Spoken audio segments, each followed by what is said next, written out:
What if the fire that nearly killed you wasn't an accident, but a plan?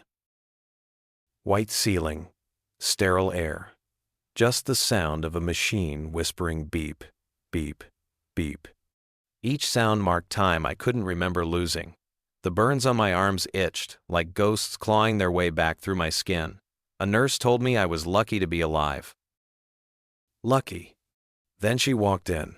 "Jason," my wife said, her voice trembling, "you made it."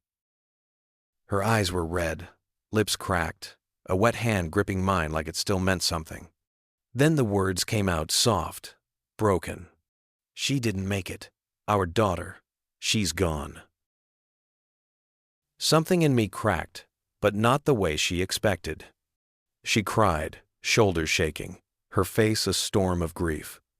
But when she turned to leave, her hand slipped from mine too easily. Too practiced, too smooth. She didn't look back. Not once. The door clicked shut, and I just stared. Minutes, hours, time stretched thin. My little girl gone. At least, that's what I was supposed to believe. But deep down, beneath the smoke and the pain, something whispered no. Not a scream, just a wrong note. Her voice hadn't carried devastation. It carried relief. And once you hear relief in someone's cry, you can't unhear it. I tried to remember the fire, the heat, the screams. But I didn't remember hearing my daughter cry. I didn't remember running through the flames. I didn't remember saving anyone. So why was I the one alive? And why did my wife cry like a woman afraid of being believed? The next morning, I asked for my phone. She said it broke in the fire. My password had somehow changed. I smiled, pretending to buy it. When she left, I used the visitor's computer in the hallway. Fire report, public records, simple search. The room where our daughter slept untouched. The fire started in the garage. Gasoline, intentional. Every word on that screen felt familiar, like a story I'd already lived but tried to forget. She'd told the investigators I passed out carrying our daughter toward the front door. But the firefighters said no one else was found inside. No child, no body. Just me and soot. That night, I asked to speak with a detective, said it was for the insurance. When he arrived, he waited until she left for coffee. Then he leaned close. "Mr. Hale, we believe your daughter's alive." The room tilted. He laid out the truth like a confession. A neighbor's doorbell cam caught my wife leaving the house minutes before the fire, our daughter wrapped in a blanket, asleep or unconscious. She put her in the car, drove off, came back alone. 15 minutes later, the flames. They were investigating quietly, trying to find the child without tipping her off. He asked if I knew anyone who'd want to hurt me. I said no, but I knew someone who wanted to keep me quiet. 3 months before the fire, I'd updated my will. Everything went to my daughter, nothing to her.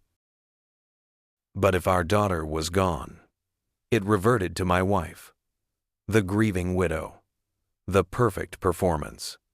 That evening, she brought soup to my room, sat by my bed like nothing had changed. Her smile came too easily, like a mask she'd worn too long. She talked about moving forward, about new beginnings. I nodded, spooned the soup, and imagined how she'd look when her world fell apart. "Tell me, does that sound like grief to you?" 2 days later, I told her I wanted to meet with my lawyer to revise the will again. Her eyes lit up. "That's smart," she said. While she made calls in the hallway, the detective returned. He handed me a flash drive, footage, time-stamped. Her car, the blanket, the child. I watched it 3 times, then once more just to feel the fury settle. Later that day, I printed every frame, put them in a white envelope. Didn't give it to her right away, just left it on her pillow. When she walked into the room, I was already packed, standing by the door. "What is this?" she asked. Her voice cracked. I didn't answer. "Jason, please, what is this?" She opened it, saw herself, her lies, my silence. And then she broke. Her knees hit the floor. Her sobs didn't sound human, they sounded cornered.